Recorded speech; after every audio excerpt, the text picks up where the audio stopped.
It's great to be joined once again today by Professor Gad Saad, who is professor of marketing at Concordia University and also author of The Consuming Instinct and the Evolutionary Bases of Consumption, and a fellow Aura TV Unsafe Speech. Are you a contributor or a host? I mean, we're not, I guess contributor is sort of the right term.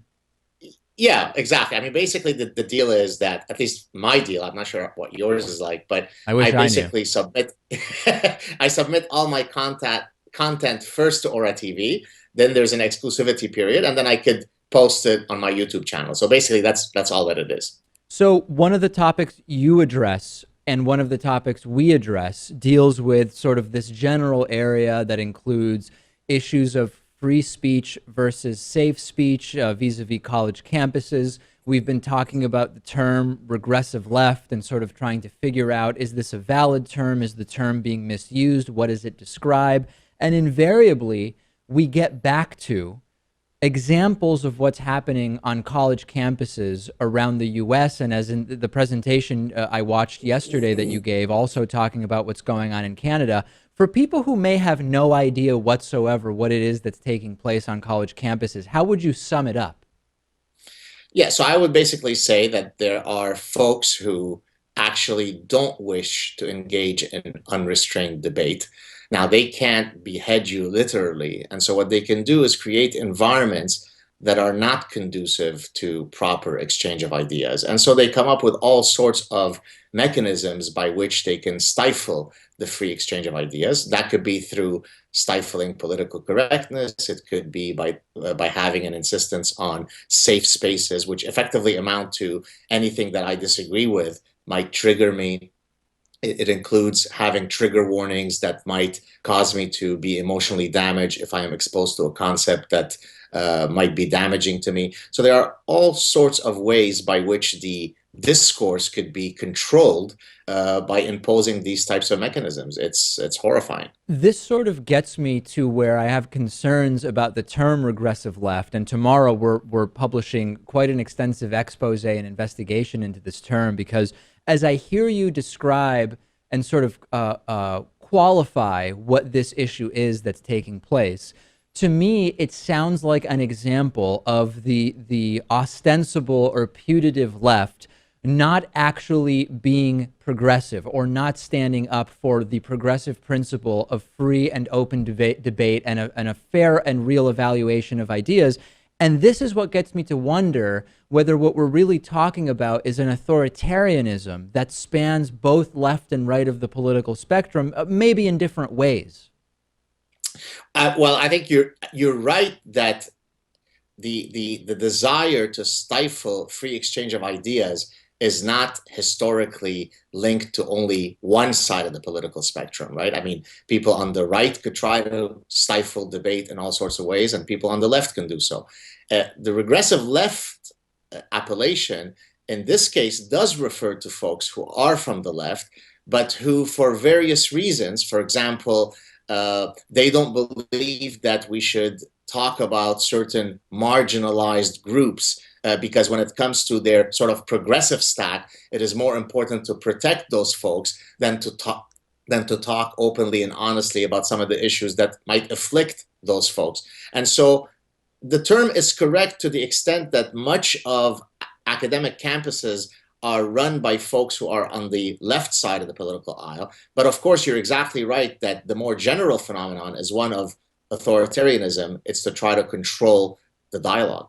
One element of your presentation on this issue that I want to explore in a little more depth with you is at a certain point you cite the economist Thomas Sowell. And it's a quote where he points out the lack of political diversity in sociology departments. And so talk to us about what was the sort of purpose of including that quote in your presentation to get us all on the same page. Yeah, great question. So I started off by describing a study that was conducted by some academics looking at the political affiliation of professors across a wide range of universities in the US. And what they found was that across disciplines, it was a 5-to-1 ratio of Democrats to Republicans. But of course, that ratio varied greatly depending on the field that you were investigating. So in engineering, the ratio might be closer to 1-to-1, whereas in sociology, I think it was 44-to-1. I mean, that's extraordinary, right? I mean, you're talking about a field that involve all sorts of important issues, human affairs, yet you've got such a tilt so that 44-to-1 ratio of professors are Democrats when it comes to sociology department. And so then in that context, I then refer to this infamous quote by Thomas Sowell, where he says, the next time that somebody talks to you about diversity on campuses, ask them about the diversity of their sociology department, precisely pointing to that exact fact. But what is the sort of underlying explanation that you think might explain that disproportionality in sociology departments? So I'm guessing that one of the reasons is that many of the folks who sort of have this ethos of sort of saving the world are likely to come from that leftist perspective, right? And so in a sense, the humanities, sociology, all of these sort of fields that have blank studies, peace studies, feminist studies, queer studies, are likely to attract a certain type of person who is likely to affiliate more strongly with the left, I suppose. Is there some other element you think may exist in terms of hiring bias, or some other point that should be made there? Right. So you're right. So once the anchor is set that this particular discipline is inhabited much more so by this particular type of political creature, then there's inertia that sets in, right? We tend to affiliate with those who are similar to us. We tend to mate with those who are similar to us. That's called assortative mating. So for all sorts of reasons, we look for folks who are similar to us. And so it becomes easy to then, in our hiring practices, to only look for folks who support our political outlooks. I see it in a very anecdotal way when I look at the posts that my academic Facebook friends put up, right? It seems as though every single academic is perfectly congruent with one another on every single topic. And that's simply astonishing, right? I mean, there should be heterogeneity. I mean, there are some issues that are simply not clear cut, right? What should be the optimal sort of fiscal policy strategy to follow? Is the death penalty good or bad? It shouldn't be that every single academic agrees on these things, but apparently, based on my Facebook friends, they do. Well, your Facebook friends aside for a second, I think that we do need to be careful with this logic to a certain degree, and I'll sort of give you an example to illustrate what I'm saying. On the one hand, you and I and many others have pointed out that the left needs to be aware of, for example, when it comes to gender, right? There can be gender disparities in certain professions that could have explanations that go beyond just, oh, there's gender-based discrimination, right? We see some on the left very quick to say any disparity in gender within a profession or occupation or field of study is because of discrimination. And you and I would no doubt, and I'll have you confirm this, say we need to look at other explanations for sure. Absolutely. And so let me jump in. As you said, many of the folks on the left subscribe to a view of human nature. Actually, they reject the idea of a human nature. They basically argue that we are born tabula rasa. We're born with empty minds, and it's only a cascade of socialization forces that make us who we end up becoming. And so when it comes specifically to sex differences, the idea is, at least according to some of these social constructivists, many of whom would be on the left, is that short of our genitalia, men and women are born indistinguishable from one another. And then because of this pervasive, pernicious, patriarchal socialization, then we sort of take different trajectories.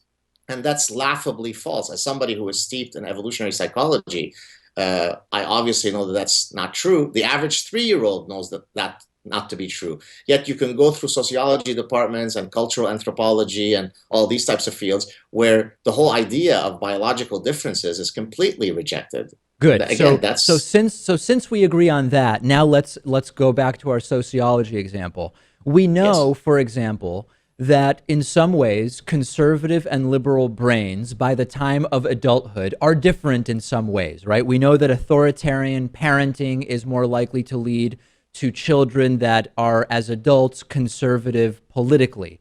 We've seen studies that say the fear centers in their brains are bigger when they are older, when they were raised by authoritarian parents.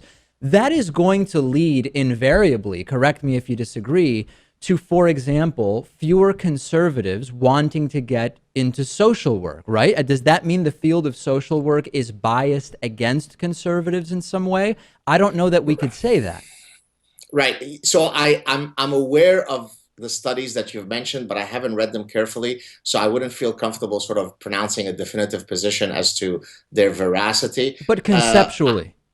I mean, conceptually, I could imagine that there are certain realities, whether they be innate or learned, environmental, that might cause someone to be more or less likely to sort of associate with one political stance versus another. There's actually a study that I can comment on that kind of follows what you're saying. How physically strong you are, as measured, I think, by hand grip strength, turns out to predict whether you take certain, quote, sort of more conservative militaristic positions or not. So there is definitely something on the conceptual level to what you're saying, but I certainly can't comment about the specific studies that you mentioned. That's interesting. I mean, as a purely anecdotal example, my turn to be anecdotal, every man I've met who insists on trying to crush my hand during what, in my view, should be just a very casual greeting handshake, has turned out to be not only a right-winger, but some of the most outrageous right-wingers with the most bizarre set of beliefs I've ever met. And of course, purely anecdotal, but I wonder if there's something to that. Right. But now, I think we both saw a tweet recently when somebody said, oh boy, a bunch of right-wing zealots will be speaking to one another in an echo chamber, speaking about us. So apparently we must have some really strong hand grips because apparently we're right-wing zealots. So let's to sort of go back to the general concern that you have here. What could possibly turn around this dynamic that you've observed on college campuses in a way that will both allow for more open and free debate where issues are not off limits and people are treated like adults and expected to sort of be able to handle real discussions while not getting away from what is certainly a tradition of many areas of study that, for one reason or another, as you suggested, may lend themselves to liberal ideas and liberal thought. Is there some way to sort of bridge this gap that is opening up? Right. Well, I think it's by having the conversations that we're having. I mean, if I can speak of myself, if every professor were to take up the mantle of fighting for freedom of speech on campuses rather than leaving it for others to pick up that fight, right? I mean, as I've mentioned before in other venues, I receive many private emails from fellow professors who say, wow, I admire your courage. I admire the fact that you speak up. Too bad that I don't have that courage to sort of go against the wave of political correctness. Well, I think we can turn the tide by making it easier for people or compelling people to participate in this exchange. Don't leave it for others to fight the big fight. And if professors stand up in unison and say enough is enough, no more safe spaces, no more trigger warnings, no more cultural appropriation, no more microaggression, none of this infantilizing and coddling of students, then the pendulum can swing back very easily. But if everybody is going to succumb to cowardice, then the problem will only worsen. All right, check out Professor Gad Saad's video on his YouTube channel, How Political Correctness Limits the Free Exchange of Ideas on Campus. And the great thing is, whatever your view on it, you're open to hearing it. I'm certainly open to hearing it. And even on this issue, I think open debate should be encouraged because there's no doubt that not everybody in my audience will agree. Exactly right. Well said. All right, Professor of Marketing at Concordia University, author of The Consuming Instinct and the Evolutionary Bases of Consumption, Gad Saad. You can check him out along with our content on unsafespeech.com.